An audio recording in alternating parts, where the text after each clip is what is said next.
असतो मा सद्गमय तमसो मा ज्योतिर्गमय मृत्योर्मा अमृतं गमय।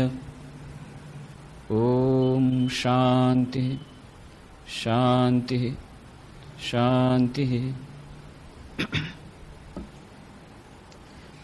एकाग्रता અને ધ્યાન એ વિષય પર આપણે છેલ્લા 2 વર્ષોથી ચર્ચા કરી રહ્યા છીએ। આપણે 68 ચર્ચાઓ જે કરી તેમાં આપણે જોયું કે એકાગ્રતા અને ધ્યાન એ બંને આપણા દૈનંદિન જીવન માટે તેમજ આધ્યાત્મિક જીવન માટે કેટલા મહત્વપૂર્ણ છે। ધ્યાનના પ્રકારો, એકાગ્રતા અને ધ્યાન પ્રાપ્ત કરવાના વિભિન્ન ઉપાયો, એ અભ્યાસ કરવા જતાં જે વિભિન્ન અંતરાયો આવે છે એ અંતરાયોનું કેવી રીતે અતિક્રમણ કરી શકીએ એની ચર્ચા, અહંકાર અહંકારિતા વચ્ચેનો ભેદ અને એકાગ્રતા ધ્યાનના અભ્યાસ કરવા જતાં જે એક આપણને વિશેષ મદદરૂપ થાય છે ભગવાનનું નામ સ્મરણ અને જપ અને પ્રાર્થના, એ બંને વચ્ચેનો સંબંધ, એ બધાની આપણે ચર્ચા કરી રહ્યા હતા। અત્યારે આપણું દૈનંદિન જીવન અત્યંત કઠિન બની રહ્યું છે। વિભિન્ન કારણોને લીધે સમાજમાં, સામાજિક દૃષ્ટિથી, વ્યક્તિગત દૃષ્ટિથી, પારિવારિક દૃષ્ટિથી, દરેક દૃષ્ટિથી આ મનુષ્ય જીવન જટિલ બની રહ્યું છે। થોડા દિવસો પહેલા જ સમાચાર પત્રોમાં વાંચ્યું હશે કે ગુજરાતમાં સરેરાશ દરરોજ 4 બહેનો આત્મહત્યા કરે છે, અને આ તો ફક્ત પોલીસના રિપોર્ટ પ્રમાણે, કેટલી બધી તો રિપોર્ટ થતી નથી। આ તો ગુજરાત, પછી બંગાળ, બીજી બધે, અને ભારતમાં તો આ કારણો આપણે સમજી શકીએ, સામાજિક કારણો, પણ વિદેશમાં તો આ આત્મહત્યાનું પ્રમાણ ઘણું બધું વધી રહ્યું છે। ઓક્ટોબર મહિનામાં, ઓક્ટોબર 93માં એક પુસ્તક બહાર પડ્યું છે જાપાનમાંથી। પુસ્તકનું નામ છે આત્મહત્યા કરવાના વિભિન્ન ઉપાયો। જાપાનીઝમાં આત્મહત્યા કરવાના વિભિન્ન ઉપાયો, અને લાખો પ્રતો એની વેચાઈ ગઈ, ટપોટપ આઉટ ઓફ પ્રિન્ટ થઈ ગયું, અને હજારો માણસો એ પુસ્તકો લઈને મરી ગયા। હાથમાં લેતા લેતા તો કેટલાકને આત્મહત્યા, આ પુસ્તક હાથમાં લઈને એ વિભિન્ન ઉપાયો કર્યા, અને જે જગ્યાનું વર્ણન એમાં કરવામાં આવ્યું હતું કે એક જગ્યાએ આત્મહત્યા કરવાથી બહુ સારું થશે, એ જ જગ્યાએ એ જ પુસ્તક લઈને આત્મહત્યા કરનારા માણસો પણ મળ્યા। આ જાપાનની વાત છે, જે અત્યારે સૌથી વધારે મોખરે છે આર્થિક દૃષ્ટિથી। $23,000 જેની સરેરાશ આવક પર કેપિટા ઇન્કમ, જ્યારે ભારતની સરેરાશ આવક છે $350, ત્યારે જાપાનની આવક છે $23,000, એની પણ આ વાત છે। અને 42% લોકો, ત્યાંના જે લોકો બિઝનેસમાં, ઇન્ડસ્ટ્રીમાં કામ કરી રહ્યા છે, એક્ઝિક્યુટિવ્સ, એ લોકો માનસિક રીતે અસ્વસ્થ થઈ ગયા છે અને માનસિક ટ્રીટમેન્ટ લઈ રહ્યા છે। પાગલખાનામાં જાય છે, સાયકિયાટ્રિસ્ટ પાસે જાય છે, માનસિક રીતે અસ્વસ્થ। અમેરિકાથી એક પુસ્તક બહાર પ્રગટ થયું છે, ધી ફાઇનલ એક્ઝિટ, ડેરેફ હમ્ફ્રીઝ દ્વારા। એ પુસ્તકમાં પણ એ જ લખ્યું છે કેવી રીતે આત્મહત્યા કરવી, અને ખૂબ પુસ્તક વેચાઈ રહ્યું છે। આત્મહત્યા કરવા માટે કેમ લોકો જાય છે, કેમ માનસિક રીતે અસ્વસ્થ છે? કારણ કે મનમાં શાંતિ નથી। અને જ્યારે વિકસિત દેશોમાં આવું થાય ત્યારે હવે બધા લોકો સમજી રહ્યા છે કે શાંતિનું પેકેટ મેડિકલ સ્ટોરમાંથી વેચાતું નહીં મળે। શાંતિ માટે તો અંતરમાં જવું પડશે। જે વાત કરી હતી કે खोजोगे तो अभी मिलूंगा पल भर की तलाश में, मोको कहाँ तू ढूंढे बंदे मैं तो तेरे पास में, કબીરનું ગીત છે। તો એ શાંતિ તો અંદર છે, શાશ્વત સુખ, શાશ્વત શાંતિનો સ્ત્રોત એ અંદર રહેલો છે। એ વાત હવે બધાને સ્વીકાર કરવી પડે છે, અને એટલા માટે આ ધ્યાન, યોગ, આ બધા માટે અત્યંત આવશ્યક થઈ ગયું છે, અને બધા એની હવે મહત્તા સમજી રહ્યા છે। અને એટલા જ માટે આપણે આ એકાગ્રતા જીવનની સફળતા માટે પણ આવશ્યક છે, વ્યવહારિક જીવનની સફળતા માટે પણ આવશ્યક છે અને મનની શાંતિ માટે ધ્યાનની આવશ્યકતા છે. અને એટલા જ માટે એકાગ્રતા અને ધ્યાન એ વિશે આપણે વિસ્તારની ચર્ચા કરી રહ્યા છીએ. અને આપણે જેમ કહ્યું કે એકાગ્રતા ધ્યાન પ્રાપ્ત કરવા માટે કોઈ જાદુઈ ચિરાગ નથી, પણ જો કોઈ જાદુ હોય તો 3.5 અક્ષરવાળા જાદુઈ 2 શબ્દો યાદ રાખવા પડે, અભ્યાસ અને વૈરાગ્ય. આ સિવાય બીજો કોઈ જાદુઈ ચિરાગ નથી. અને આ અભ્યાસ અને વૈરાગ્ય માટે મનની શુદ્ધિ આવશ્યક છે. અને મનની શુદ્ધિ કંઈ 1-2 દિવસમાં કે 1-2 વર્ષમાં મળવી શક્ય નથી મોટા ભાગના લોકો માટે. કદાચ કોઈ વિરલ વ્યક્તિ હોય, ખૂબ પૂર્વજન્મના સંસ્કારો સારા હોય તો એને થઈ જાય તો અલગ વાત છે. બાકી આપણે સમજી લેવું જોઈએ કે ધ્યાન એ પતંજલિ યોગ સૂત્ર પ્રમાણે 7મ સીડી છે, 7મ સોપાન છે. સમાધિની પહેલાની સીડી છે, સમાધિ 8મ સોપાન છે. અને આ ઇન્સ્ટન્ટ સમાધિ એની પાછળ આપણે પાગલ થઈને દોડવું ન જોઈએ, છેતરાવવું ન જોઈએ. કારણ કે મોટા ભાગના આપણા લોકો માટે અત્યારે સમાધિ એ તો દૂરની વાત છે, ધ્યાન એ દૂરની વાત છે. ધ્યાન પહેલાંની ધારણા જેને કહેવામાં આવે છે, એ ધારણા પણ ઘણા લોકો, બહુ ઓછા લોકો ખૂબ મુશ્કેલથી કરી શકે છે.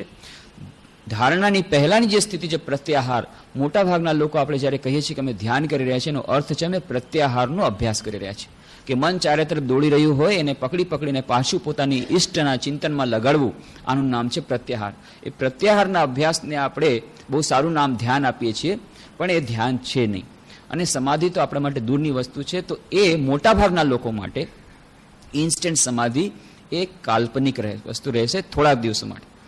કોઈક એવા કોઈ માણસો હશે, કોઈ વિરલ વ્યક્તિ હશે કે જેણે પૂર્વજન્મના સંસ્કાર કર્યા હોય, કે જેમ શ્રી રામકૃષ્ણદેવ વાર્તા કહેતા, એક માણસ જઈ રહ્યો હતો રાતના જંગલમાં, ગાઢ જંગલમાં, અને અચાનક એને પાછળ લાગ્યું કે જાણે વાઘ આવ્યો છે. એટલે તરત જ એ ઝાડ પર ચડી ગયો. અને એ જ ઝાડ નીચે એવો સંયોગ, એક તાંત્રિક તંત્ર ઉપાસના કરી રહ્યો હતો. અને તંત્રોની ઉપાસના એવું હોય છે કે શવની સાધના કરવામાં આવે, શવની સાધના કરે, મંત્રોચ્ચાર કરે, અને ત્યારે એને જાગૃત કરે ને એ શવ ઊભું થાય, એના મોઢામાં કંઈ દાણા નાખે, એ શવમાં મંત્રોચ્ચાર કરીને, અને એ જ્યારે થાય ત્યાર પછી એને સિદ્ધિ પ્રાપ્ત થાય. આ બધી એ તાંત્રિક વિધિ છે. તો એ ઉપાસક નીચે એ બધું કરી રહ્યો હતો અને બરાબર એ સાધનાની અંતિમ સીડી પર હતો, અને ત્યારે જ આ વાઘ આવ્યો. વાઘ આવીને પેલા માણસને ખાઈ ગયો. આ ઉપરથી બધું જુએ છે, સામે જ વાઘ ખાઈ ગયો. વાઘ ખાઈ અને આ સાધકને ખેંચી, એના શરીરને લઈને ખેંચીને ચાલ્યો ગયો.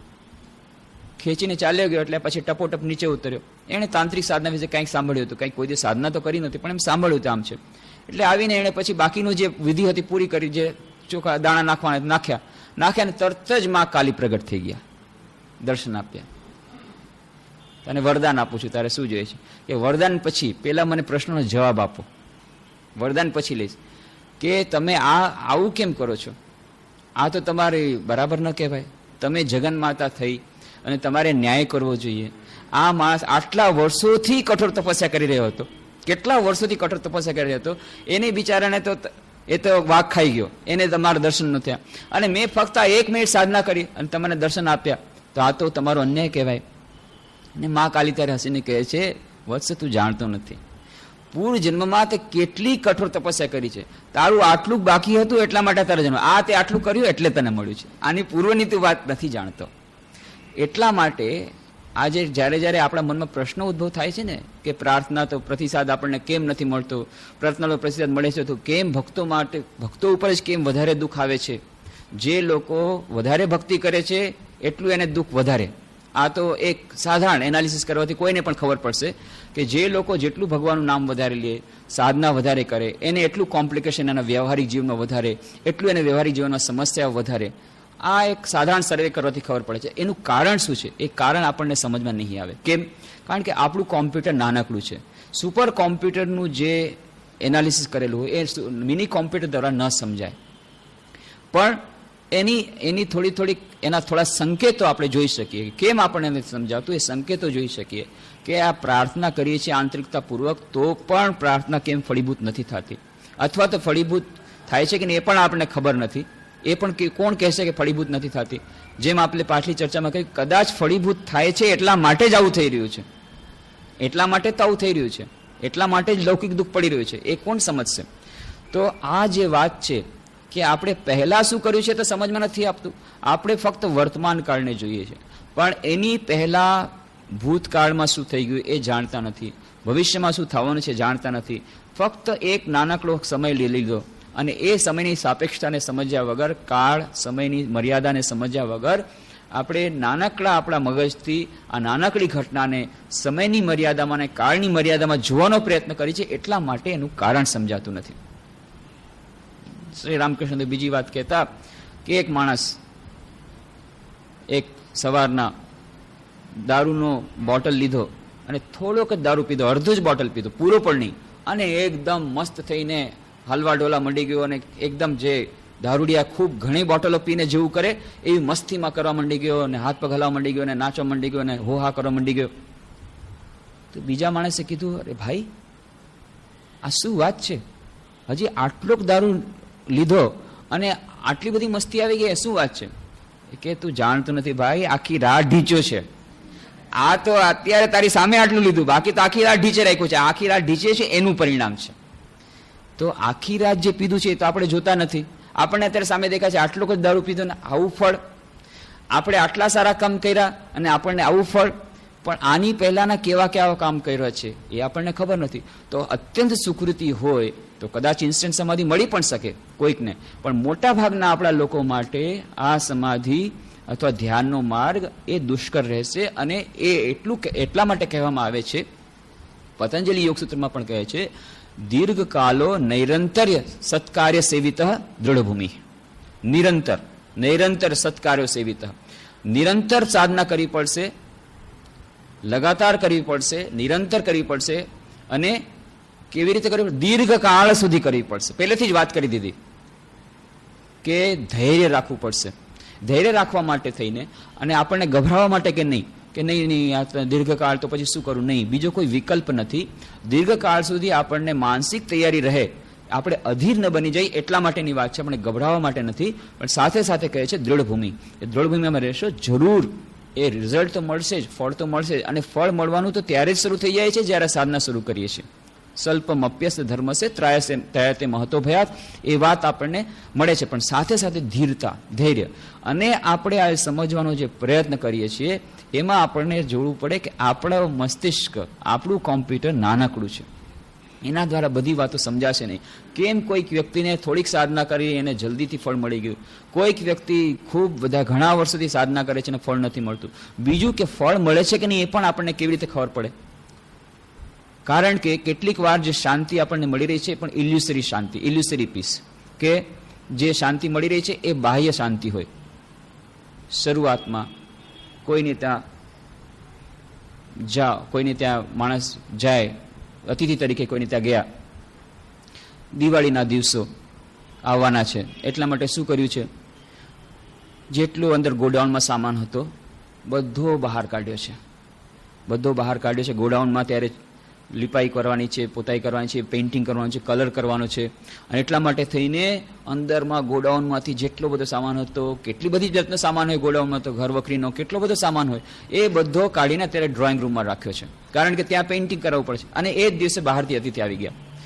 અતિથિ આવીને જોવે છે ઘરની આવી હાલત છે, અરર, પણ કાંઈ બોલતા નથી, પણ મનમાં સમજી ગયા કે આ ઘરવાળા અવ્યવસ્થિત છે. જો તો ડ્રોઈંગ રૂમમાં કેવો ડ્રોઈંગ રૂમ સજાવતા નથી આવડતું. પણ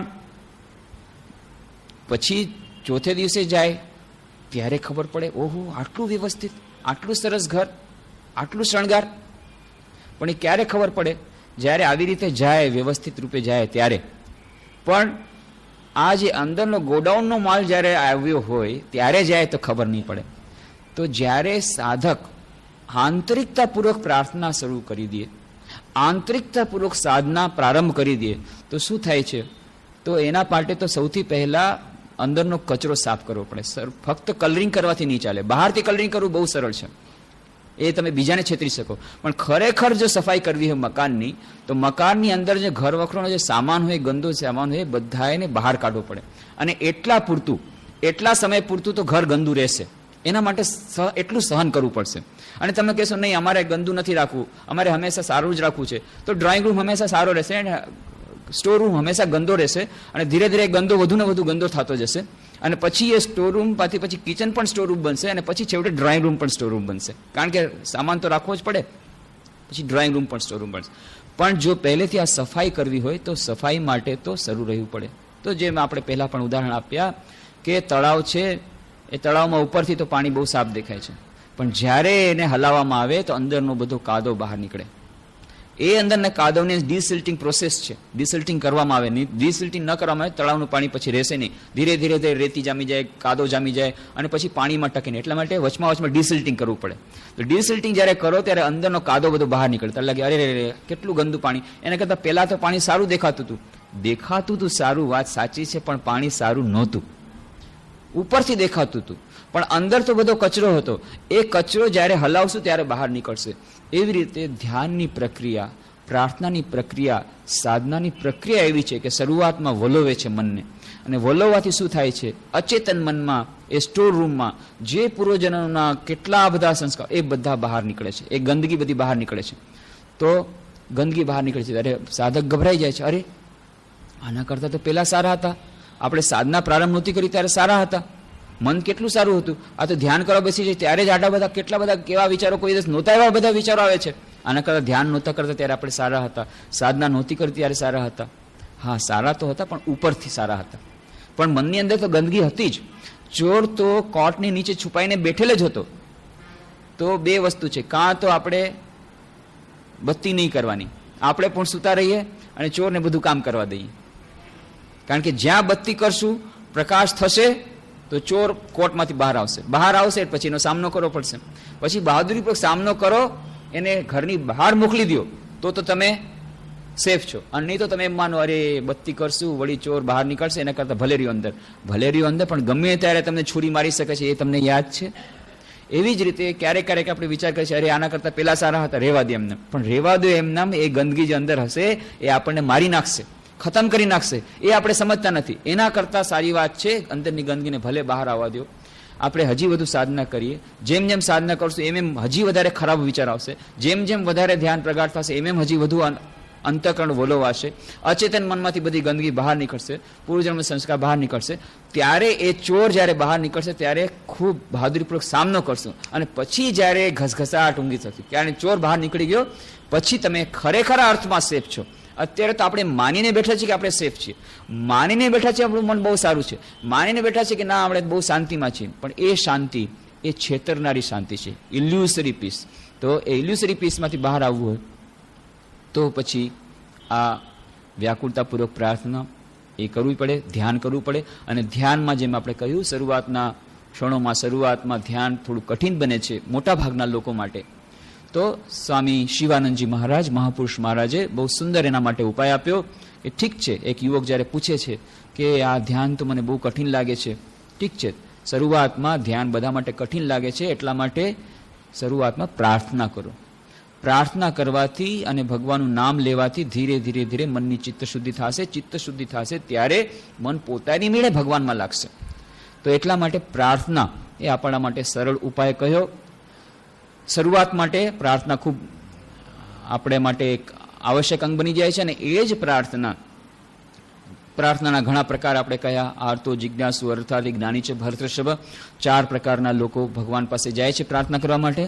એમાંથી ધીરે ધીરે પ્રાર્થના જ્યારે જ્ઞાનીની કે સાચા ભક્તની કે સાચા જ્ઞાનીની પ્રાર્થના બને છે, નિસ્વાર્થ પ્રાર્થના હોય છે.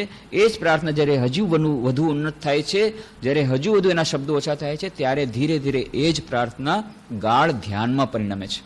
કારણ કે એ પ્રાર્થના એટલે શું ત્યારે હોય છે, ત્યારે ઈશ્વર અને એ ભક્ત એ બંને વચ્ચેનો સેતુ, એ બંને વચ્ચેનું એ સાતત્ય, અને એ સાતત્ય જ ધ્યાન છે. તો પ્રાર્થના પોતાની અંતિમ ચરમસીમામાં જ્યારે વધુ એની ગુણવત્તા વધી જાય અને વધુ આંતરિક બની જાય, વધુ વ્યાકુળ બની જાય, ત્યારે એ જ ધ્યાનમાં પરિણમે છે. અને શરૂઆતમાં એ પ્રાર્થના ધ્યાનના આપણા સોપાનો માટે આપણને તૈયાર કરાવે છે. અને એ પ્રાર્થનાની જ્યારે વાત કરીએ ત્યારે ઘણા બધા પ્રશ્નો મનમાં ઉદ્ભવે. પ્રાર્થના કરવી તો કોને કરવી? જેને પ્રાર્થના કરીએ છીએ એવું કોઈ છે, સાંભળનારું છે, ઈશ્વર છે, સત્ય તો હોય પહેલા તો સત્ય નામની વસ્તુ, બ્રહ્મ સત્ય જગત મિથ્યા, એ જ આપણને સમજમાં નથી. અત્યારે આપણને એમ લાગે છે ના, બ્રહ્મ મિથ્યા જગત સત્ય, આપણને એમ લાગે છે. તો બ્રહ્મ સત્ય જગત મિથ્યા એ વાક્ય જ આપણને મિથ્યા લાગે છે. તો બ્રહ્મ સત્ય છે કે નહીં, અને બ્રહ્મ પણ માન લો સત્ય હોય કે આત્મા નામની વસ્તુ, તો પણ એવું કોઈ ઈશ્વર છે કે જે પ્રાર્થના સાંભળતો હોય, પ્રાર્થના સાંભળીને પછીનો પ્રતિસાદ આપે છે, તો પ્રતિસાદ પ્રાર્થનાનો ક્યારે સાંભળે, તો કેવી આપણી મનની સ્થિતિ હોય ત્યારે પ્રાર્થના સાંભળે, અને કેમ આપણે સમજવું કે આપણે પ્રાર્થના સાંભળે છે કે નહીં. તો આ બધી વાતોની ચર્ચા આપણે કરી રહ્યા હતા. અને એમાં જ એક વસ્તુ આવી હતી કે આપણે જ્યારે માનીએ છીએ કે આપણી પ્રાર્થના ભગવાન નથી સાંભળી રહ્યા, ખરા અર્થમાં ત્યારે ભગવાન સાંભળી રહ્યો હોય છે. અને ખરેખર તો આપણી સમસ્યાનું મૂળ કારણ એ જ છે કે ભગવાન આપણી પ્રાર્થના સાંભળે છે. જો ન સાંભળતો હોય તો કોઈ સમસ્યા ઊભી ન થાય. કારણ કે જ્યારે આપણે ભગવાનને પ્રાર્થના કરીએ છીએ ત્યારે તરત જ જો ભગવાન પ્રાર્થના સાંભળી લે, જો આંતરિક હોય તો ક્યારેક ક્યારેક મુશ્કેલ બની જાય છે. કારણ કે આપણે ગોખેલી પ્રાર્થના કરતા હોઈએ છીએ, અને એ પ્રાર્થના થઈ ગઈ અને જો ભૂલથી ભગવાને સાંભળી લીધી તો બસ પછી એનું પરિણામ આપણને ભોગવવું પડે, અને એ પરિણામ માટે આપણે તૈયાર હોતા નથી. જેમ ઉદાહરણ આપ્યું કે માની લો ભગવાનને પ્રાર્થના કરી, પેલી બેને, વડોદરાની બેન હતી, એની આપણે ઉદાહરણ આપ્યું કે એણે પ્રાર્થના કરી રામકૃષ્ણદેવની જન્મતિથિની, ખૂબ સરસ આનંદ આવ્યો અને ખૂબ સરસ રીતે ઉજવી અને ખૂબ વ્યાકુળતાપૂર્વક પ્રાર્થના કરી. અને પછી 3 દિવસ પછી બસ એમના પિતાશ્રી ગુજરી ગયા. અને પછી તો બસ ભગવાનમાંથી વિશ્વાસ ઉઠી ગયો, મન લાગતું નથી પ્રાર્થનામાં, અને કહે છે કે બસ આ ભગવાન પ્રાર્થના કરવાનો ફાયદો શું? ભગવાને પ્રાર્થના કરવાથી જો આવું ફળ મળતું હોય તો ભગવાને પ્રાર્થના શું કરવા કરવી? વાત સાચી છે, પણ તમે પ્રાર્થના શેના માટે કરી હતી? વ્યાકુળતાપૂર્વક પ્રાર્થના કરી હતી, આંતરિકતાપૂર્વક કરી હતી? હા, તે દિવસે બહુ જ મન સારું હતું. બસ એ તમારે મુશ્કેલ થઈ ગઈ. આંતરિકતાપૂર્વક પ્રાર્થના કરો તો ભગવાન સાંભળે ને સાંભળે. તો શું પ્રાર્થના કરી હતી? ભગવાન મને તમારા ચરણોમાં સાચી ભક્તિ આપો. આ બહુ ડેન્જરસ પ્રાર્થના છે. બીજું કંઈ તમે માગો, પણ જો તમે સાચી ભક્તિ આપી તો પછી ભગવાન કે છે એ તો તૈયાર જ બેઠો છે, આ સાંભળવા માટે બેસે. એને તો ક્યારનો વેઇટિંગ લાઇનમાં, હોટ લાઇનમાં જ બેઠો છે.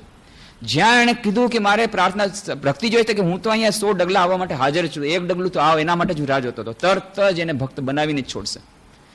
અને એ ભક્ત બનાવવા માટે થઈને જે કંઈ પ્રક્રિયા કરવી હોય એ પ્રક્રિયા પ્રારંભ કરી દેશે. અને આપણા મોટાભાગના લોકો હજી સુધી સપડાયેલા છે, જેમ આપણે કહ્યું છે, આસક્તિ આ આપણી મોટું બંધન છે. દરેક વ્યક્તિ, કોઈને કોઈ વ્યક્તિ પ્રત્યે આસક્તિ, એ આસક્તિ એક મોટું બંધન છે. તો ભગવાન જ્યારે જોશે કે આ ભક્તિને આડે આ એક આસક્તિ રૂપી વચમાં એક કંઈક રોકાય છે, તો એ આસક્તિના બંધન દૂર કરશે.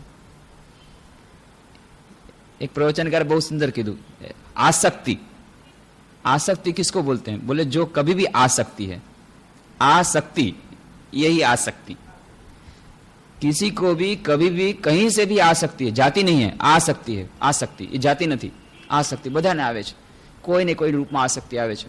અને એ જ આસક્તિ આપણને આધ્યાત્મિક સાધનામાં નડતરરૂપ થાય છે. તો ઈશ્વર જ્યારે જુએ છે હવે આણે પ્રાર્થના કરી છે મારી પ્રત્યે સાચી ભક્તિ, તો વચમાં આસક્તિનું બંધન છે, કાપવું પડે. પછી પિતાશ્રી પણ ક્યારના કહે છે કે ભગવાન મને તમારી સાથે મિલન જોઈએ છે, એને પણ મિલન કરાવવું છે, એને પણ પોતાની પાસે બોલાવવા છે. તો બંને કામ એક સાથે કરી દીધા. પિતાનું પણ કલ્યાણ કરી દીધું, દીકરીનું પણ કલ્યાણ કરીને સાચી ભક્તિ આપવી હતી, આસક્તિનું બંધન દૂર કરી દીધું. અને ત્યારે તમે જો રડવા માંડો કેમ ભગવાને આમ કર્યું, અરે ભગવાને તો પ્રાર્થના સાંભળી, એટલા જ માટે આવું થયું. તો એટલા માટે આપણે જોવું જોઈએ. પહેલી વાત તો સૌથી મહાનમાં મહાન વસ્તુ છે ભક્તિ, જેમ આપણે વાત કરી. બંગાળીમાં ભજન છે, આમી મુક્તિ દીતે કાતર ન હોય, ભક્તિ દીતે કાતર હોય. મુક્તિ દેવામાં હું એટલો બધો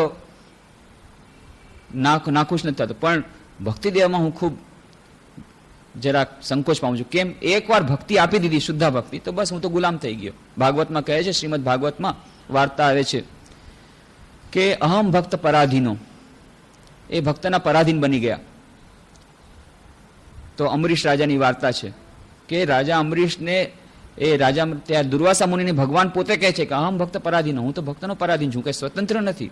તો તો ભક્તિ સાચી આવી ગઈ તો પછી પરતંત્ર બની ગયા. એવી ભક્તિ, એ પરાભક્તિ એ ખૂબ ઊંચી અવસ્થા છે.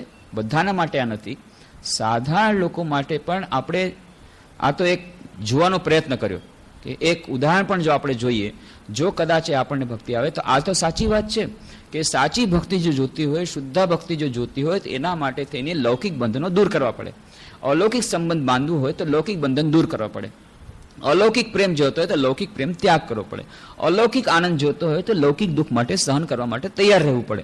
એના માટે આપણે અત્યારે તૈયાર નથી મોટા ભાગના લોકો. આપણે પેલી માછીમારની સ્ત્રી જેવા છીએ, જ્યાં સુધી પુષ્પની ગંધ આવે છે ત્યાં સુધી ઊંઘ નહીં આવે. વચમાં માછલીની ટોપલીમાં થોડું પાણી છાંટીએ, માછલીની ગંધ આવે ત્યારે ઘસઘસાટ ઊંઘી જાય છે માછલી. રામકૃષ્ણદેવ ઉદાહરણ, એ સાચી વાત છે. વચમાં જો માછલીની ગંધ ન મળે, આ સંસારના બંધન એકદમ છૂટી જાય, આસક્તિ બધી છૂટી જાય તો કોઈને લઈને રહીશું? ના ના ના, એટલું બધું નહીં. રામકૃષ્ણદેવ કહે છે તમે લોકો તો બહુ મજામાં છો, હું તો બહુ આગળ જઈને સળગી ગયો છું, બળી ગયો છું. તમે લોકો બરાબર છો, બંને કોર રાખો છો. કેશવચંદ્ર સેન પ્રાર્થના કરે છે. ત્યાં કેશવચંદ્ર બ્રાહ્મ સમાજમાં ગયા છે રામકૃષ્ણદેવ, અને ત્યાં કેશવચંદ્ર સે પ્રાર્થના, હે પ્રભુ અમને એવી કૃપા કરો જેથી અમે ભક્તિ નદીમાં ડૂબી જઈએ. તરત જ ત્યારે એ કેશવ છે શાંત બોલીશ નહીં. શું થઈ ગયું? કેશવ ચમકી ગયા કે પ્રાર્થના કેમ અટકાવી દીધી? આવું બધું બોલવાનું નહીં. અરે આવું કરીશ તો પછી આ લોકોની શું દશા થશે? હસીને કહે છે ત્યાં પડદાની પાછળ ત્યાં સ્ત્રીઓ બેસતી, ત્યારે રિવાજ હતો ત્યારે કે સ્ત્રીઓ સામે ન બેસે તો પડદાની પાછળ સ્ત્રી બેસે. આ પડદાની પાછળ જે બેઠેલી છે એ લોકોનું શું થશે? એટલે કે તમારી સ્ત્રીઓનું બૈરાઓનું શું થશે? જો તમે ભક્તિ નદીમાં ડૂબી જશો તો સંસારનું શું થશે? એટલે એટલું બધું નહીં કહેવાનું હે ભગવાન એવું કરો કે જેથી વચમાં ડૂબકી લગાડીએ, વળી ઉપર આવીએ, વળી થોડી સંસારની મજા લઈએ, વળી થોડી ડૂબકી લગાડીએ, એકદમ ડૂબાડતા નહીં, એ તો મુશ્કેલ થઈ જશે. હે ભગવાન ભક્તિ નદીમાં અમને ડૂબાડતા નહીં, ડૂબાડી દેવાની પ્રાર્થના નહીં કરવી. વચમાં ડૂબકી મારીએ, વળી થોડીક સંસારની મજા લઈ, વળી થોડી માછલીની ગંધ લઈ લીધી, થોડુંક આનંદ થઈ રહ્યો, વળી પાછું થોડુંક પુષ્પની ગંધ લીધી, વળી માછલી. મોટા ભાગના લોકો માટે અત્યારે આવું કરવું પડશે. શનૈ ધીરે ધીરે એકદમથી પુષ્પની ગંધ માટે આપણે તૈયાર નથી. એક માણસને ગોલ્ફ રમવાની ખૂબ આદત હતી, પણ સારા કર્મ કર્યા હતા એટલે મહિના પછી એને સ્વર્ગમાં લઈ ગયા. પછી કહે છે સ્વર્ગમાં જઈને કહે છે ભાઈ ગોલ્ફ કોર્સ ક્યાં છે? ગોલ્ફ કોર્સ તો કે ગોલ્ફ કોર્સ અહીંયા સ્વર્ગમાં ન મળે. મને તો એવી જગ્યાએ જવું છે જ્યાં ગોલ્ફ કોર્સ હોય, મારે સ્વર્ગ કરીને જ જોતું, મારે ગોલ્ફ કોર્સ જોઈએ. ઠીક છે, બીજી જગ્યાએ લઈ ગયા. ત્યાં ગોલ્ફ કોર્સ, ચારે તરફ ગોલ્ફ કોર્સ. પછી કે ગોલ્ફ ક્લબ ક્યાં છે? એ ગોલ્ફ ક્લબ અહીંયા નથી, ફક્ત ગોલ્ફ કોર્સ જ છે. તો ત્યાં નરક થઈ ગયું, બસ તો નરકમાં જ રહ્યો. હવે ગોલ્ફ ક્લબ વગરની ગોલ્ફ કોર્સને શું કરવું? તો પછી આપણે સ્વર્ગમાંથી જ્યારે આવી છે પાછળથી સમજાશે, અરે કેટલી સરસ વસ્તુ આપણે છોડી દીધી. પણ ત્યારે તો આપણને લાગે ના મને ગોલ્ફ કોર્સ વગર નહીં ચાલે, મને માછલીની ગંધ વગર નહીં ચાલે. તો એ આપણે હજુ સુધી તૈયાર નથી. પણ જે લોકો સાચા ભક્ત હોય છે, જે લોકો ખૂબ સિન્સિયર હોય છે, જે લોકોના ખરેખર ભક્તિ તરફ આગળ વધી રહ્યા હોય છે, ભગવાન સામે ચાલીને એને આ આપે છે. કુંતી માતાએ તો પ્રાર્થના કરી હતી, હે ભગવાન મને વારંવાર અમને વિપત્તિ આપો જેથી અમારું મન તમારામાં રહે. કારણ કે જ્યારે જ્યારે વિપત્તિ આવે છે ત્યારે ત્યારે અમે તમને સ્મરણ કરીએ છીએ, જ્યારે સ્મરણ કરીએ છીએ ત્યારે ત્યારે તમારું દર્શન થાય છે, અને નહીં તો અમે તમને ભૂલી જઈએ છીએ. એટલે માટે વારંવાર વિપત્તિ આપો. આ કુંતીદેવ પ્રાર્થના કરે છે. આપણે આટલા બધા તો કોઈ પ્રાર્થના કરવા માટે એટલા બહાદુર નથી, પણ એટલી પ્રાર્થના કરી શકીએ કે ભાઈ જે વિપત્તિ આવે છે ને સહન કરવાની શક્તિ આપો. અને ભગવાન ક્યારેક કૃપા કરીને સામે ચાલીને વિપત્તિ આપી દે છે, લૌકિક દુઃખ સામે ચાલીને આપી દે છે. જુએ છે કે આ ભક્ત નથી આવી શક્યો, મારે હવે મળવાની ખૂબ ઈચ્છા છે, તો સામે ચાલીને બંધન કાપી નાખે છે. આ છે ભક્તો માટે. એટલા જ માટે ભક્ત થવું તો હરિનો માર્ગ છે શુરાનો, નહીં કાયરનું કામ જોને. પ્રથમ પહેલું મસ્તક મૂકી વળતી લેવું નામ જોને. કેમ કહ્યું? કારણ કે એ માર્ગમાં જવાથી મજા તો ખૂબ છે જ, પણ એ મજાને જો આપણે સમજી શકીએ તો કે જે દિવ્ય આનંદ માટે આપણે તૈયાર રહેવું પડે. અને દિવ્ય આનંદ રહેવું પડે એનો અર્થ જ છે આપણે પુષ્પોની સુગંધ માટે તૈયાર રહેવું પડે. પછી એમાં તમે કહો કે મને માછલીની ગંધ કેમ નથી મળતી, તો ના ચાલે. તો પછી ધીરે ધીરે ચાલો, બંને કોર સાચવીને ચાલો. એકદમથી ભક્તિમાં નહીં ડૂબી જવાનું. તો એના માટે અલગ માર્ગ છે. પણ જે આ રીતે માર્ગ લેવા માગે છે, અને ખાસ કરીને જે લોકો ખૂબ જપ ધ્યાન પ્રાર્થના સાધના કરે, ખૂબ સિન્સિયર હોય, તો ભગવાન સામે ચાલીને પછી આ આપે છે. તો આપણે કેવી રીતે સમજીએ? આ જ એક વસ્તુ છે, આ ઉપાય છે આપણા નાનકડા મગજ દ્વારા સમજવાનો કે જેટલા લોકો ખૂબ સાધકો છે, ખૂબ ભક્તો છે, એના ઉપર વિપત્તિ કેમ વધારે આવે છે. આ એનું એક કારણ હોઈ શકે, બાકી તો ઘણા બધા કારણો હોઈ શકે. કર્મનો સિદ્ધાંત પોતાનું કામ કરે છે. કર્મનો સિદ્ધાંત કહે છે કે જેવા તમે કર્મ કર્યા હશે જૂના સમયમાં એનું ફળ અત્યારે મળશે. તો ખરાબ કર્મ કર્યા હશે તો ખરાબ ફળ મળશે, સારા કર્મ કર્યા તો સારા ફળ મળશે. તો અત્યારે શું અત્યારે ભક્તોને જોઈએ છે કે એને વધારે વિપત્તિ છે, તો શું એના ખરાબ કર્મ થઈ ગયા? અને જે લોકો અસત્યનું આચરણ કરી રહ્યા છે, ભ્રષ્ટાચાર કરી રહ્યા છે, એ લોકોને અત્યારે આનંદ કરી રહ્યા છે, એ શું સારું કામ કરી રહ્યા છે? એને ફળીભૂત થતા સમય લાગશે. તો આપણે ભગવાનને શું પ્રાર્થના કરી છે એના ઉપર ધ્યાન રાખીએ છીએ. આપણે જો ભગવાનને વાત કરી હોય, ભગવાન અમને સુખ શાંતિ આપો, તો ભગવાન પછી શું કરે છે એ બ્રેકેટમાં જોડી દે છે.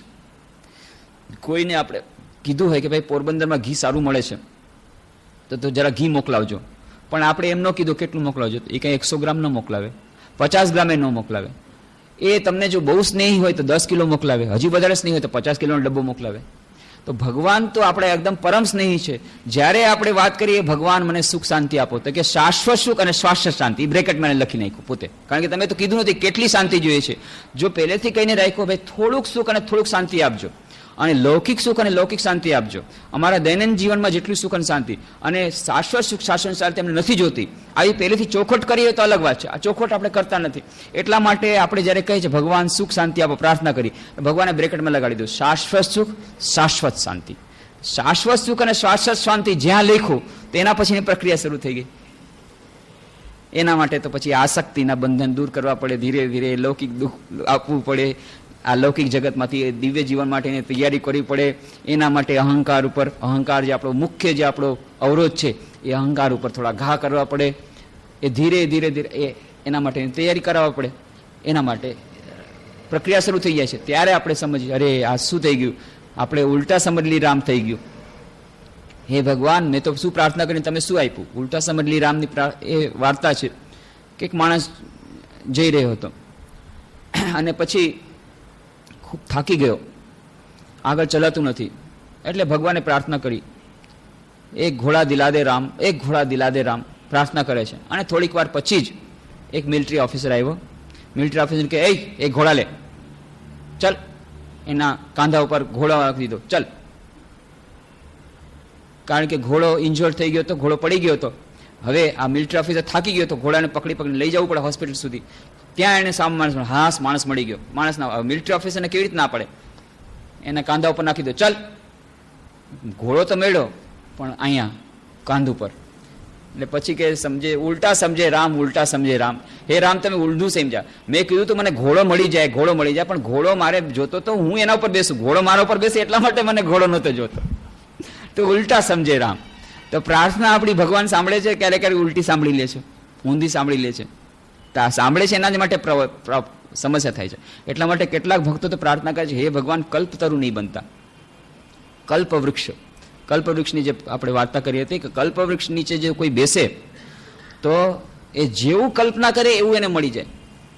તો એક માણસ જઈ રહ્યો હતો, ખૂબ થાકી ગયો હતો, એક ઝાડ નીચે બેઠો, અને બેઠા બેઠા ખૂબ થાકી ગયો હતો કે અરે છાયા તો મળી, પણ અત્યારે પીવાનું પાણી મળી જાય તો બહુ સારું. ત્યાં તો કોઈ પાણી લઈને હાજર થઈ ગયું.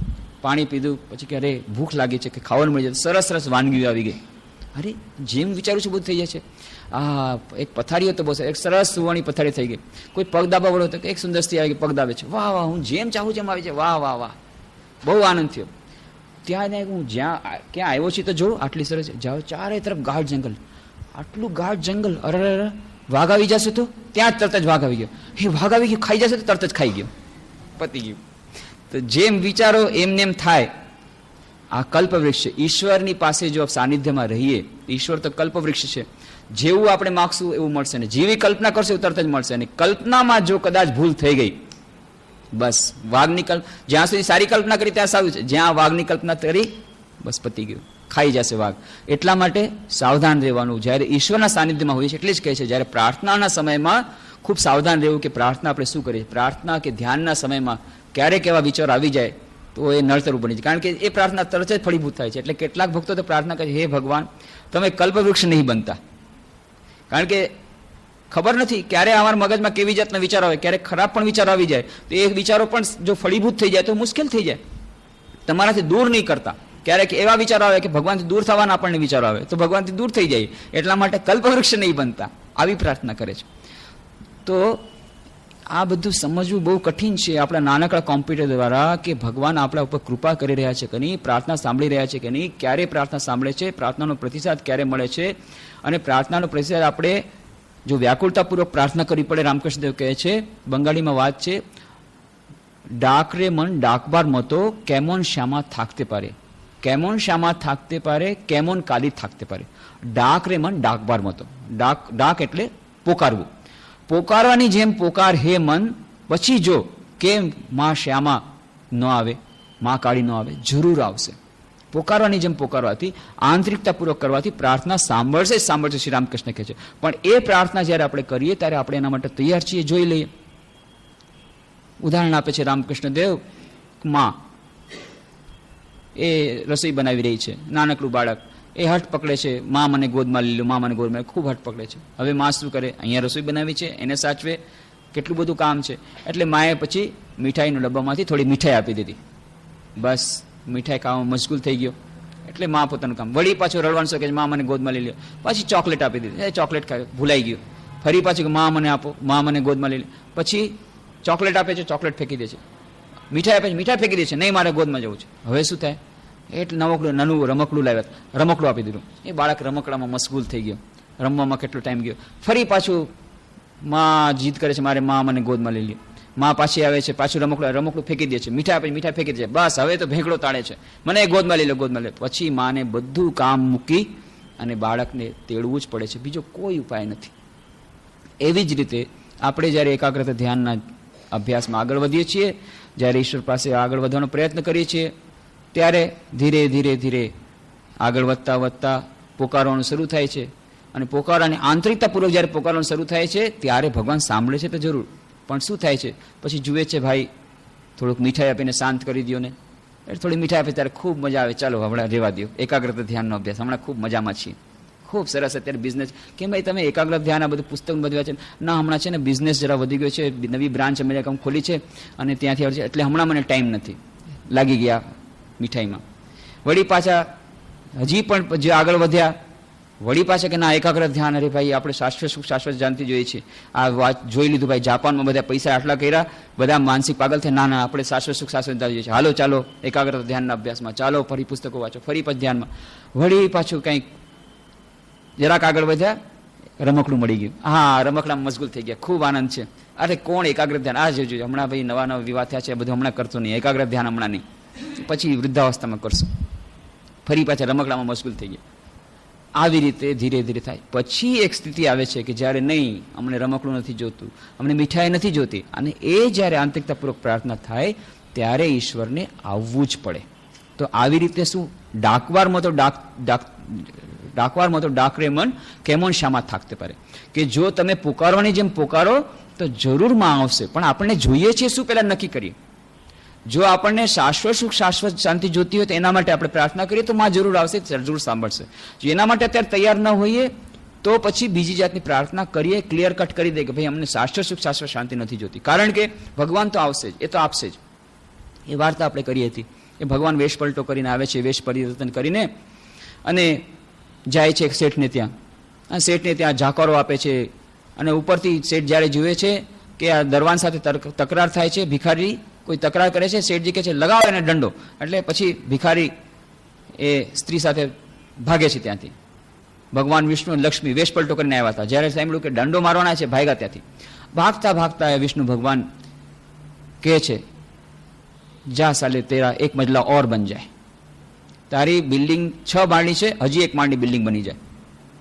અને પછી આવે છે, ભૂખા થયા છે અને ત્યાં એક બ્રાહ્મણની ઝૂંપડીમાં આવે છે, અને બ્રાહ્મણ ખૂબ આગતા સ્વાગતા કરે છે. બ્રાહ્મણ સાવ ગરીબ બ્રાહ્મણ, કાંઈ નથી, આખો દિવસ પૂજા પાઠ કરે છે. ગાય હતી, એ ગાયનું દૂધ લે છે, દૂધ વેચી અને જે પૈસા લાવે એનાથી ગુજરાન ચલાવે છે. પણ જોયું કે અતિથિ આવ્યા છે, અતિથિ દેવો ભવ, એટલે બેસાડે છે કે પ્રભુ મારી પાસે તો બીજું કાંઈ નથી, આ જ ગાયનું દૂધ છે, એ વેચીને હું ચલાવું છું, પણ આ જ ગાયનું દૂધ હું આપને આપું છું, આપ ગ્રહણ કરો. જેટલું દૂધ હતું તે દિવસનું બધું એમને આપી દીધું અને ખૂબ સંતુષ્ટ થયા. અને ત્યાંથી પછી નીકળે છે અને જતા જતા કહે છે જા સાલે તેરી ગાય મર જાય.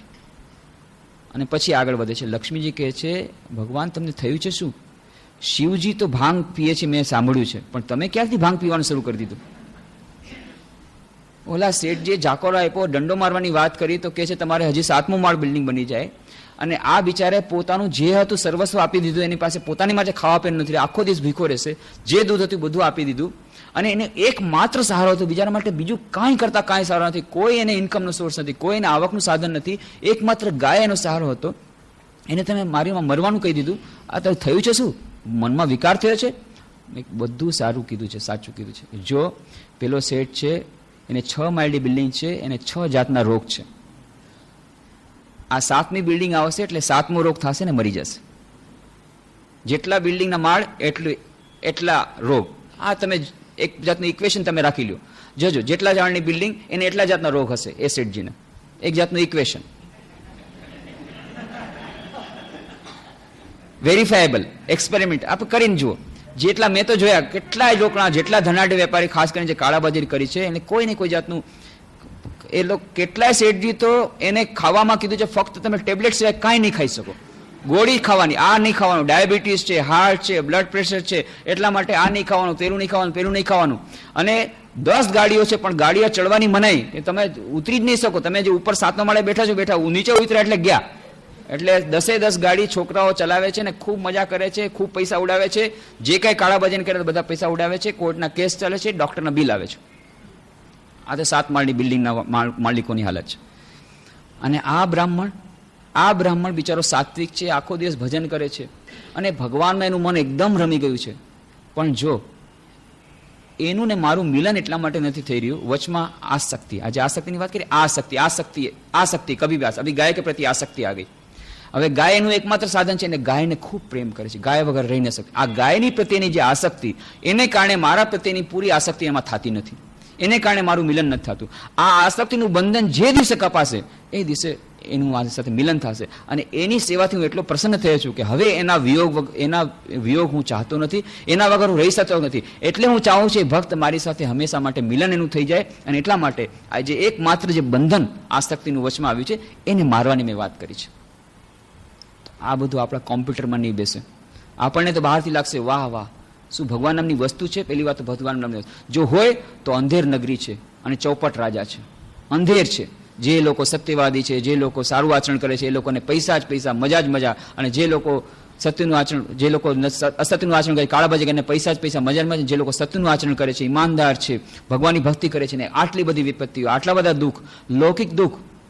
કોઈને એકમાત્ર છોકરો મરી ગયો, કોઈને એકમાત્ર કન્યા મરી ગઈ, કોઈનું એકમાત્ર મકાન હતું એક ગીરી મુકાઈ ગયું. કેવી કેવી વિપત્તિઓ ભક્તો પર આવે છે. એ આપણા કોમ્પ્યુટરમાં નહીં આવે, નાના કોમ્પ્યુટરમાં નહીં આવે. ક્યારે આવશે? પાછળથી ખબર પડશે. અત્યારે કાળની સીમામાં આપણને ખબર નથી પડતી. એ વાર્તા પણ આપણે કરી હતી કે રાજા વજીર એ પ્રધાન એ ખૂબ ભગવાનનો ભક્ત છે. જે કાંઈ થાય છે હે ભગવાન તારી કૃપાથી થયું છે, ભગવાનની ઈચ્છાથી બધું થયું છે. ભગવાન જે કંઈ કરે છે આપણા મંગલ માટે છે. અને એક દિવસે રાજાની આંગળી કપાઈ ગઈ. જ્યાં એણે સાંભળ્યું રાજે કીધું મારી તો આંગળી કપાઈ ગઈ. આ ભગવાન મંગલમય છે, જે કંઈ કરે છે આપણા મંગલમય છે, મંગલ માટે કરે છે. અને રાજાએ સાંભળ્યું, ખૂબ ગુસ્સે થયો. મારી આંગળી કપાઈ ગઈ, લોહી વહે છે, મને આટલું દુઃખ થાય છે અને આ મંગલ માટે કહે છે, લગાવો જેલમાં નાખો, આ પ્રધાન મારે ન જોઈએ. જેલમાં જ્યારે લઈ ગયા ત્યારે પ્રધાન એમ જ કહે છે ભગવાન જે કંઈ કરે છે મંગલ માટે કરે છે. ત્યારે પણ એ પ્રધાનની તો એ આસ્થા બરાબર જ છે. અને થોડા દિવસો પછી રાજા શિકાર કરવા જાય છે. શિકાર કરવા જતા એકલો પડી જાય છે, ખૂબ ગાઢ જંગલમાં જાય છે. રાતના રસ્તો ભટકી જાય છે, એક ઝાડ નીચે સૂએ છે ઘોડાને બાંધીને. અને ત્યારે ડાકુ આવે છે 4, આવીને જુએ છે, અરે આપણે ખોજતા તો મળી ગયો 32 લક્ષનો પુરુષ મળી ગયો. મા કાળીને ભોગ દેવાનો છે, બલિદાન દેવાનું છે. 32 લક્ષના પુરુષની કેટલા દિવસથી શોધ હતી, અરે સામે જ મળી ગયો. વાહ કે વાહ માં વાહ, બહુ કૃપા કરી. બસ બાંધીને લઈ ગયા મા કાળીના મંદિરમાં. અને એક જણાએ તલવાર ઉપાડી જ્યાં મારવા જાય છે, અરે આની આંગળી કપાયેલી છે, ક્ષત શરીર બલિદાન ન દેવાય. અરે આટલું સરસ 32 લક્ષનો પુરુષ એક માટે થઈને આપણું રહી ગયું. હવે તો આને લઈને શું ફાયદો? છોડી દીધો, ભાગી ગયા ત્યાંથી. સવારના રાજા આવે છે પાછો નગરમાં. સૌથી પહેલું કામ કરે છે પ્રધાનની પાસે જઈને એને છોડીને આવો, જેલમાંથી કાઢે છે. ભાઈ મને માફ કરજે, કે તારી વાત સાચી હતી, આ મારી આંગળી કપાઈ એને કારણે અરે માથું કપાવવાનું હતું એને બદલે આંગળી કપાઈ, એ સારું થયું, મંગલમય થયું, હવે હું સમજી રહ્યો છું, એટલા માટે મને માફ કરજો. પણ એક વાત મને તું કે, તને નાહક ભગવાને કેટલો તને હેરાન કર્યો, તારા ઉપર તો ભગવાને કેટલી અવકૃપા કરી. તારો ભગવાન ન્યાયી તો નથી, અન્યાયી છે એ વાત તો સાચી છે, ભલે મંગલમય હશે પણ અન્યાયી છે. મારા જેવાને હું ક્યારેય ભગવાન નામ લેતો મને તો બચાવી દીધો, પણ તને નાહકનું કષ્ટ આપ્યું. હજુર તમે કાંઈ સમજતા નથી. ભગવાન હંમેશા મંગલમય હોય છે, ભગવાન અત્યંત ન્યાયપ્રિય છે, ભગવાન બધાનું કલ્યાણ જ ઈચ્છે છે. પણ તને આટલો નાહકને હેરાન નથી કર્યો. તમે વિચાર કરો, જ્યારે જ્યારે તમે શિકાર કરવા જતા ત્યારે હું તમારી સાથે રહેતો હતો. જો તે દિવસે પણ જો તમે શિકાર કરવા ગયા તો હું તમારી સાથે જો, તમને તો હું છોડત નહીં કોઈ વાર. અને જ્યારે તમને છોડી દેત અને મને પછી વઘારત, મારું માથું બલિદાન કરત, એટલે મારું માથું કપાવવાનું બચાવવું હતું એટલે મને જેલમાં નાખ્યો, તમારું માથું કપાવવાનું બચાવવાનું હતું એટલે તમને આંગળી કાપી. એ ભગવાનની લીલા આપણે નહીં સમજી શકીએ. નાનકડા કોમ્પ્યુટર દ્વારા એ સુપર કોમ્પ્યુટરની વાત નહીં સમજાય. જે વાત કરી હતી, બેંગ્લોર માણસ જઈ રહ્યો છે અને કોઈ દિવસ તો ભગવાનમાં તો આસ્થા નથી, કાંઈ નથી, પણ આજે 5 લાખનો સોદો છે. આજે ને આજે એર ટિકિટ ન મળે તો બસ 5 લાખનો સોદો ખતમ થઈ જશે. એટલા માટે ક્યારે હવે ન છૂટકે. આજે ભગવાને પ્રાર્થના પહેલી વાર કરી, હે ભગવાન, મને ખબર નથી તું છે કે નહીં, પણ જો તું હો ખરેખર, અને જો તું પ્રાર્થના, મને પ્રાર્થના સાંભળે એ મને નથી ખબર નથી, નાસ્તિક છું, પણ મેં સાંભળ્યું છે કે તું પ્રાર્થના સાંભળે છે, મેં સાંભળ્યું છે કે તું છો, જો તું ખરેખર હો અને જો તું પ્રાર્થના સાંભળો તો ભગવાન, આ મારી પહેલી વાર પ્રાર્થના કરું છું, વ્યાકુળતાપૂર્વક પ્રાર્થના કરું છું, ભગવાન મને આ એર ટિકિટ અપાવી દે. અને એર ટિકિટની પ્રાર્થના કરી. મારે બીજું કાંઈ નથી જોતું, હું લોટરી નથી માગતો, 5 લાખની લોટરી નથી માગતો, 10 લાખની લોટરી નથી માગતો, હું તો ફક્ત એર ટિકિટ માગું છું. એર ટિકિટ ન મળી અને ભગવાને ગાળો દેવાનું શરૂ કર્યું. અને જે એનો મિત્ર તો ભક્ત એને કે જોયા તમારા ભગવાન, આજે મેં એક્સપેરિમેન્ટ કરીને જોઈ લીધું, તમારા ભગવાન અન્યાયી છે, તમારા ભગવાન દયાળુ નથી, દયા નામની કોઈ વસ્તુ એમાં છાંટો નથી. મેં આજે આટલી આકુળતાપૂર્વક પ્રાર્થના કરી અને એણે મને એક નાનકડી પ્રાર્થના કરી, એ પણ મેં પૂરી નથી કરી. અને આવું બોલી રહ્યો છે. ત્યાં જ ટેલિગ્રામ આવ્યો, ત્યાં જ ખબર પડ્યા, જે પ્લેન ત્યાં બેંગ્લોર જવાનું તો આખું પ્લેન ખતમ થઈ ગયું, બધા પેસેન્જર સાફ. હે ભગવાન બહુ દયાળુ છે, તારા ભગવાન બહુ દયાળુ છે. હા સારું થયું, આ એર ટિકિટ હતી, હું પણ ખતમ થઈ જાત. હા ભગવાને બચાવી દીધો, વાહ ભગવાન બહુ દયાળુ છે. ક્યારે? જ્યારે ખબર પડ્યા કે આ પ્લેન ક્રેશ થઈ ગયું અને બધા માણસો મરી ગયા, વાહ ભગવાન બહુ દયાળુ. પણ ત્યાં સુધી ભગવાન અત્યંત કઠોર છે, ભગવાન અત્યંત અન્યાયી છે, ભગવાન કોઈ પ્રાર્થના સાંભળતો નહીં, ભગવાન બેરો છે, એને ઈએનટી સ્પેશિસ્ટ પાસે મોકલો, ભગવાન આંધળો છે, એને કોઈ જોતો નથી, એને આઈ સ્પેશિસ્ટ પાસે મોકલો, એ જોઈ નથી શકતો કોણ ન્યાય કરે છે, કોણ સત્યનું આચરણ કરે છે, અસત્યનું આચરણ કરે છે, એને કાંઈ દેખાતું નથી, એને આઈ સ્પેશિસ્ટ પાસે મોકલવો પડશે, એની આંખો ઠીક કરાવવી પડશે. આ બધી વાતો આપણે કરીએ છીએ. અત્યારે નાનકડા કોમ્પ્યુટરમાં આપણને બધું સમજાશે નહીં, પણ જ્યારે સુપર કોમ્પ્યુટર, એ સુપર કોમ્પ્યુટર આપણી પાસે નથી, કારણ કે સમયની બદ્ધતા છે. આપણે ભૂતકાળ નથી જોઈ શકતા કે આપણે કેવા કર્મ કર્યા હતા, જેનું ફળ આપણને મળી રહ્યું છે. અને કદાચ બહુ સારા કામ કર્યા હશે અને થોડાક જ ફળ ખરાબ હશે, જેનું ફળ આજે મળી રહ્યું છે. ને હવે અત્યારે મુક્તિનો માર્ગ ભગવાન મોકળો કરી રહ્યા છે, ભગવાન મિલનનો માર્ગ મોકળી કરી રહ્યા છે. એકમાત્ર આપણું આસક્તિનું બંધન કદાચ કાપીને ભગવાન આપણા માટે શાશ્વત સુખ અને શાશ્વત શાંતિનો માર્ગ મોકળો કરી રહ્યા છે. એ આપણે ત્યારે સમજી શકતા નથી. ભૂતકાળ આપણે જાણતા નથી, ભવિષ્ય આપણે જાણતા નથી, શેના માટે ભગવાન લીલા કરી કાંઈ જાણતા નથી. એટલા જ માટે આ પ્રાર્થનાની જ્યારે વાત આવે છે, ઈશ્વરની સાથે જ્યારે વાત આવે છે, ત્યારે આપણે આ બધું વિચાર કરવું પડે. તો આના વચ્ચેની જે વાત કે કોઈ નાસ્તિક હોય, ઈશ્વરમાં વિશ્વાસ ન હોય તો પ્રાર્થના કેવી રીતે કરે, પ્રાર્થનાનો પ્રતિસાદ ક્યારે સાંભળે, કેમ આપણે સમજીએ ભગવાન આપણી પ્રાર્થના સાંભળી રહ્યો છે કે નહીં, અને પ્રાર્થના અને ધ્યાન વચ્ચેનો શું સંબંધ છે, આ બધાની વિસ્તારની ચર્ચા આપણે આવતા શનિવારે કરવાનો પ્રયત્ન કરશું. ઓમ શાંતિ શાંતિ શાંતિ.